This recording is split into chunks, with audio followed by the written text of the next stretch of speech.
नमस्कार साथियों, स्वागत है आपका साहित्य सागर में। आज हम प्रस्तुत कर रहे हैं मुंशी प्रेमचंद जी के पहले उपन्यास प्रेमा का भेक, सच्ची उदारता। संध्या का समय है। डूबने वाले सूर्य की सुनहरी किरणें रंगीन शीशों की आड़ से एक अंग्रेजी जंग पर्दे में सजे हुए में चौंक रही है, जिससे सारा कमरा रंगीन हो रहा है। अंग्रेजी डंग की मनोहर तस्वीरें जो दीवारों से लटक रही हैं, जिन्हें इस समय रंगीन वस्त्र धारण करके और भी सुंदर मालूम होती है। कमरे के बीचों बीच एक गोल मेज है, जिसके चारों तरफ नर्म मखमली गद्दों की रंगीन कुर्सियां बिछी हुई है। इनमें से एक कुर्सी पर एक युवा पुरुष सरनी चाकिए हुए बैठा कुछ सोच रहा है। वह अति सुंदर और रूपवान पुरुष है, जिस पर अंग्रेजी काट के कड़ बहुत भले मालूम होते हैं। उसके सामने मेज पर एक कागज है, जिसको वह बार बार देखता है। उसके चेहरे से ऐसा विदित होता है कि इस समय वह किसी गहरे सोच में डूबा हुआ है। थोड़ी देर तक वह इस तरह बदलता रहा, फिर वह एकाएक उठा और कमरे से बाहर निकलकर बरामदे में टहलने लगा, जिसमें मनोहर फूलों और पत्तों के गमले सजाकर धरे हुए थे। वह बरामदे से फिर कमरे में आया और कागज का टुकड़ा उठाकर बड़ी बेचैनी के साथ इधर उधर टहलने लगा। समय बहुत सुहावना था। माली फूलों की क्यारियों में पानी दे रहा था। एक तरफ साइज घोड़े को टहला रहा था। समय और स्थान दोनों ही बहुत रमणीक थे, परंतु वह अपने विचार में ऐसा लवलीन हो रहा था कि उसे इन बातों की बिल्कुल सुधि न थी। हाँ, उसकी गर्दन आप हिलाती थी और हाथ भी आप इशारे करते थे, जैसे वह किसी से बातें कर रहा हो। इसी बीच में एक बाइसिकल फाटक के अंदर आती हुई दिखाई दी और एक गोरा चिट्ठा आदमी कोट पतलून पहने, ऐनक लगाए, सिगार पीता, जूते चरमर करता उतर पड़ा और बोला, गुड इवनिंग अमृत राय। अमृत राय ने चौंक कर सर उठाया और बोले, ओ, आप है मिस्टर दाननाथ, आए बैठिए। आप आज जलसे में न दिखाई दिए। दाननाथ, कैसा जलसा? मुझे तो इसकी खबर भी नहीं। अमृत राय, आपको खबर ही नहीं। आज आगरा के लाला धनुषधारी लाल ने बहुत अच्छा व्याख्यान दिया और विरोधियों के दांत खट्टे कर दिए। दाननाथ, ईश्वर जानता है मुझे जरा भी खबर न थी, नहीं तो मैं अवश्य आता। मुझे तो लाला साहब के व्याख्यानों के सुनने का बहुत दिनों से शौक है। मेरा भाग्य था कि ऐसा अच्छा समय हाथ से निकल गया। किस बात पर व्याख्यान था? अमृत राय, जाति की उन्नति के सिवा दूसरी कौन सी बात हो सकती थी? लाला साहब ने अपना जीवन इसी काम के हेतु अर्पण कर दिया है। आज ऐसा सच्चा देशभक्त और निष्कास जाति सेवक इस देश में नहीं है। यह दूसरी बात है कि कोई उनके सिद्धांतों को माने या न माने, मगर उनके व्याख्यानों में ऐसा जादू होता है कि लोग आप खिंचे चले आते हैं। मैंने लाला साहब के व्याख्यानों के सुनने का आनंद की बार प्राप्त किया है, मगर आज की स्पीच में तो बात ही सजान पड़ता है कि उनकी जुबान में जादू भरा है। शब्द वही होते हैं जो हम रोज काम में लाया करते हैं। विचार भी वही होते हैं जिनकी हमारे यहाँ प्रतिदिन चर्चा रहती है, मगर उनके बोलने का अड़ंग कुछ ऐसा अपूर्व है कि दिलों को लुभा लेता है। दाननाथ को ऐसी उत्तम स्पीच को न सुनने का अत्यंत शौक हुआ। बोले, यार मैं जम का अभागा हूं, क्या अब फिर कोई व्याख्यान न होगा? अमृत राय, आशा तो नहीं है, क्योंकि लाला साहब लखनऊ जा रहे हैं, उधर से आगरा को चले जाएंगे, फिर नहीं मालूम कब दर्शन दें। दाननाथ, अपने कर्म की हीनता की क्या कहूं। आपने उस स्पीच की कोई नकल की हो तो जरा दीजिए, उसी को देखकर जी को डारस दूं। इस पर अमृत राय ने वही कागज का टुकड़ा जिसको वे बार बार पढ़ रहे थे, दाननाथ के हाथ में रख दिया और बोले, स्पीच के बीच बीच में न जो बातें मुझको सवार हो जाती है तो आगा पीछा कुछ नहीं सोचते।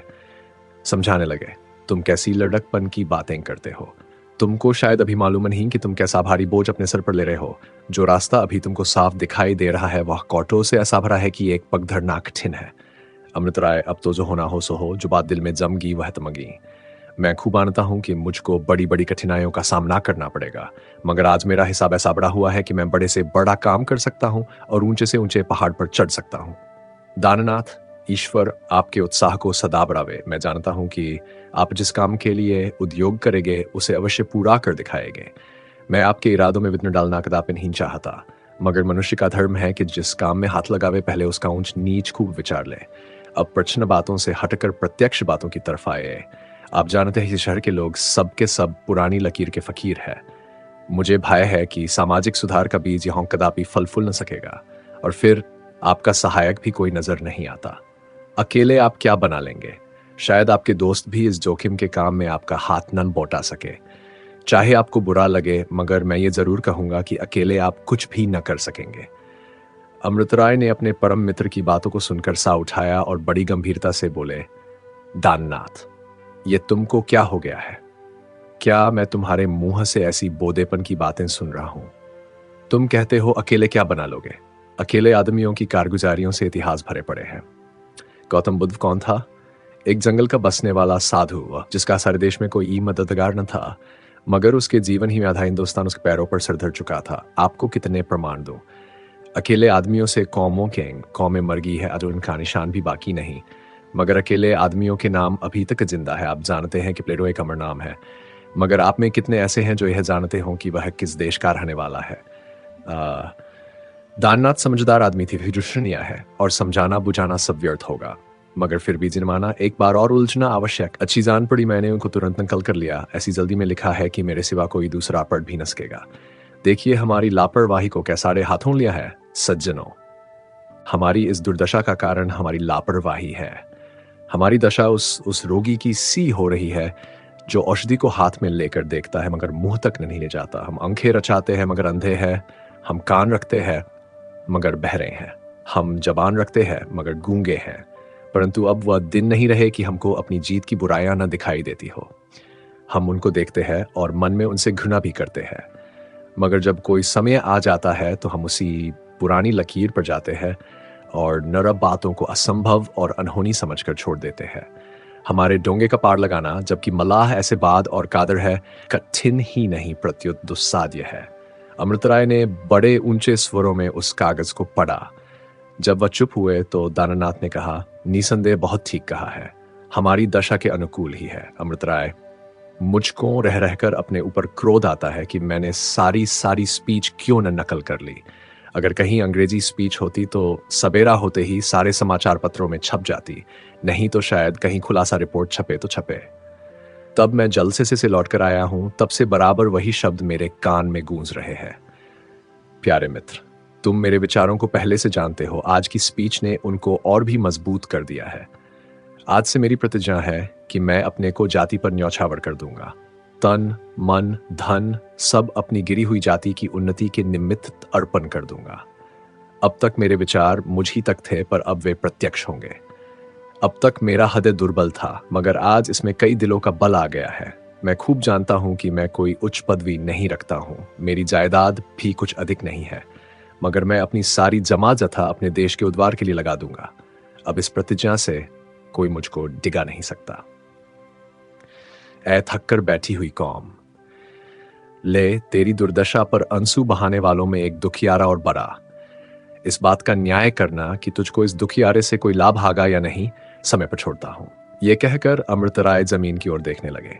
दाननाथ, जो उनके बचपन के साथी थे और उनके स्वभाव से भली भांति परिचित थे कि तो उनको कोई धुन मालूम हुआ, बोले, अच्छा मैंने मान लिया कि अकेले लोगों ने बड़े बड़े काम किए हैं और आप भी अपनी जाति का खन कुछ भला कर लेंगे, मगर यह तो सोचिए कि आप उन लोगों को कितना दुख पहुंचाएंगे जिनका आपसे कोई नाता है। प्रेमा से बहुत जल्द आपका विवाह होने वाला है।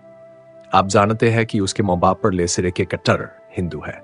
जब उनको आपकी अंग्रेजी पोशाक और खाने पीने पर शिकायत है तो बतलाए, जब आप सामाजिक सुधार पर अकमर बांधेंगे तब उनका क्या हाल होगा। शायद आपको प्रेमा से हाथ धोना पड़े। दाननाथ का यह इशारा कलेजे में चुभ गया। 2-3 मिनट तक वह सन्नाटे में जमीन की तरफ ताकते रहे। जब सर उठाया तो आंखें लाल थीं और उनमें आंसू बढ़वाए थे। बोले, मित्र, कौम की भलाई करना साधारण काम नहीं है। यह भी पहले मैंने इस विषय पर ध्यान न दिया था। बोले, फिर भी मेरा दिल इस वक्त ऐसा मजबूत हो रहा है कि जाति के लिए हर एक दुख भोगने को मैं कृतबद्ध हूँ। इसमें संदेह नहीं कि प्रेमास से मुझको बहुत ही प्रेम था। मैं उस पर जान देता था, और अगर कोई समय ऐसा आता कि मुझको उसका भी बनने का आनंद, तो मैं साबित करता कि प्रेम इसको कहते हैं। मगर अब प्रेमा की मोहनी मूर्त मुझ पर अपना जादून ही चलास्ती। जो देश और जाति के नाम पर बिक गया, उसके दिल में कोई दूसरी चीज जगह नहीं पा सकती। देखिए, यह हफ्र है जो अब तक बराबर मेरे सीने से लगा रहा था, आज इससे भी अलग होता हूँ। ये कहते कहते तस्वीर जेब से निकली और उस पुर्ज के पुर्जे कर डाले।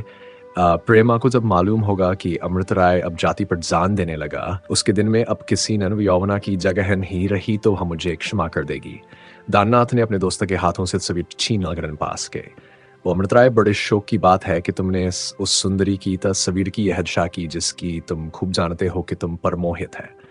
तुम कैसे निठुर हो। ये वही सुंदरी है जिससे शादी करने का तुम्हारे वैकुंठवासी पिता ने आग्रह किया, और तुमने खुद भी कई बार बात हारी। क्या तुम नहीं जानते कि विवाह का समय अब निकट आ गया है। ऐसे वक्त में तुम्हारा इस तरह मुंह मोड़ लेना उस बेचारी के लिए बहुत ही शोकदायक होगा। इन बातों को सुनकर अमृत राय का चेहरा बहुत मलिन हो गया। शायद वे इस तरह तस्वीर के फाड़ थे पछतावा करने लगे, मगर जिस बात पर अड़ गए थे उस पर इन्हीं बातों में सूर्यास्त हो गया, अंधेरा छा गया। दाननाथ उठ खड़े हुए, अपनी बाइसिकल संभाली और चलते चलते यह कहा, मिस्टर राय खूब सोच लो, अभी कुछ नहीं बिगड़ा है, आवाज तुमको की सर कराए कराए पड़ रखा है, उस पर चौदहनी रात में बड़ी बहार रहेगी। अमृत राय, इस समय आप मुझको फिर मिल लूंगा। दाननाथ तो बातचीत के मकान को रवाना हुए और अमृत राय उसी अंधेरे में बड़ी देर तक चुपचाप खड़े रहे। वह नहीं मालूम क्या सोच रहे थे। जब अंधेरा अधिक हुआ तो वह जमीन पर बैठ गए। उन्होंने उस तस्वीर के पुर्जे सब एक एक करके चुन लिए, उनको बड़े प्यार से सीने में लगा लिया और कुछ सोचते हुए कमरे में चले गए। बाबू अमृत राय शहर के प्रतिष्ठित रईसों में समझे जाते थे। वकालत का पेशा कई पुश्तों से चला आता था, खुद भी वकालत पास कर चुके थे। और यद्यपि वकालत अभी तक चमकी न थी, मगर बाप दादे ने नाम ऐसा कमाया था कि शहर के बड़े बड़े रईस भी उनका अदब मानते थे। अंग्रेजी कॉलेज में इनकी शिक्षा हुई थी और यह अंग्रेजी सभ्यता के प्रेमी थे। जब तक बाप जीते थे तब तक कोट पतलून पहनते तनी करते थे, मगर उनका देहांत होते ही खुल पड़े। ठीक नदी के समीप एक सुंदर स्थान पर कोठी बनवाई, उसको बहुत कुछ खर्च करके अंग्रेजी रीति पर सजाया, और अब उसी में कृपा से किसी चीज की कमी थी। गाड़ी घोड़े सभी मौजूद थे। अमृत राय को किताबों से बहुत प्रेम था। मुमकिन न था कि ये किताब अप्रकाशित हो, और उनके पासन उत्तम कलाओं से भी उनकी तबीयत को बहुत लगाव था। गान विद्या पर तो वे जान देते थे। गोकी वकालत पास कर चुके थे, मगर अभी वह विवाह नहीं हुआ था। उन्होंने ठान लिया कि जब वह वकालत खूबन चलने लगेगी तब तक विवाहन करूंगा। उस शहर के रईस सलाला बदरी प्रसाद साहब उनको कई साल से अपनी इकलौती लड़की प्रेमा के वास्ते चुन बैठे थे। प्रेमा अति सुंदर लड़की थी और पढ़ने लिखने और दैव सीने पिरों में निपुण थी। अमृत राय के इशारे से उसको थोड़ी सही अंग्रेजी भी पढ़ा दी गई थी, जिसने उसके स्वभाव में थोड़ी सी स्वतंत्रता पैदा कर दी थी। मुंशी जी ने बहुत कहने सुनने से दोनों प्रेमियों को चिट्ठी पत्री लिखने की आजादी दी थी, और शायद आप समय तस्वीरों की भी अदला बदली हो गई थी। बाबू दाननाथ अमृत राय के बचपन के साथियों में से, कॉलेज में भी दोनों का साथ रहा, वकालत भी साथ पास की, और दो मित्रों में जैसी सच्ची प्रीति हो सकती है, कोई बात ऐसी न थी जो एक दूसरे के लिए उठा रखे। दाननाथ ने एक बार प्रेमा को महताबी पर खड़े देख लिया था। उसी वक्त से वह में प्रेमा की पूजा किया करता था, मगर यह बात कभी उसकी जबान पर नहीं आई। वह दिल ही दिल में गुट कर रह जाता। सैकड़ों बार उसकी स्वार्थ दृष्टि ने उसे उभारा था कि तू कोई चाल चल बदरी प्रसाद का मन अमृत राय से फेर दे, परंतु उसने हर बार इस कमीनेपन के ख्याल को दबाया था। वह स्वभाव का बहुत निर्मल और आचरण का बहुत शुद्ध था। वह मर जाना पसंद करता, मगर किसी को हानि पहुंचाकर अपना मनोरथ कदापि पूरा नहीं कर सकता था। यह भी न था कि वह केवल दिखाने के लिए अमृत राय से मेल रखता हो और दिल में उनसे जलता हो। वह उनके साथ सच्चे मित्र भाव का बर्ताव करता था। आज भी जब अमृत राय ने उससे अपने इरादे जाहिर किए, तब उसे न सच्चे दिल को समझाकर ऊंचा नीच सुझाया, मगर इसका जो कुछ असर हुआ हम पहले दिखा चुके हैं। उसने साफ साफ कहा कि अगर तुम रिफार्मरों की मंडली में मिलोगे तो प्रेमा से हाथ धोना पड़ेगा, मगर अमृत राय ने एक न सुनी। मित्र का जो धर्म है वह दाननाथ ने पूरा कर दिया, मगर जब उसने देखा कि ये अपने अनुष्ठान पर अड़े ही रह गए, तो उसको कोई वजह न मालूम हुई कि मैं सब बदरी प्रसाद से बयान करके क्यों न प्रेमा काती बनने का उद्योग करूं। यहां से वही सब बातें सोचते विचारते घर पर आए, कोट पतलून उतार दिया और सीधे सादे कपड़े पहन मुंशी बदरी प्रसाद के मकान को रवाना हुए। इस वक्त उसके दिन की जो हालत हो रही थी बयान नहीं की जा सकती। कभी यह विचार आता कि मेरा इस तरह जाना लोगों को मुझसे नाराज न कर दे, मुझे लोग स्वार्थी न समझने लगे। फिर सोचता कि कहीं अमृत राय अपना इरादा पलट दें, और आश्चर्य नहीं कि ऐसा ही हो, इसे तो मैं कहीं मुंह दिखाने योग्य न रहूंगा। मगर यह सोचते सोचते जब प्रेमा की मोहनी मूरत अंक के सामने आ गई, तब यह सब शंकाएं दूर हो गई और वह बद्री प्रसाद के मकान पर बातें करते दिखाई दिए। यह था मुंशी प्रेमचंद जी के पहले उपन्यास प्रेमा का भाग एक, सच्ची उदारता। सच्ची उदारता। सच्ची उदारता हमें यह सिखाती है कि किसी की भलाई करना ही असली महानता है, बिना किसी स्वार्थ के। कृपया इस वीडियो को लाइक करें, शेयर करें और साहित्य सागर चैनल को सब्सक्राइब करें ताकि हम अगली रचना के साथ फिर जुड़ सकें। आपका हार्दिक धन्यवाद।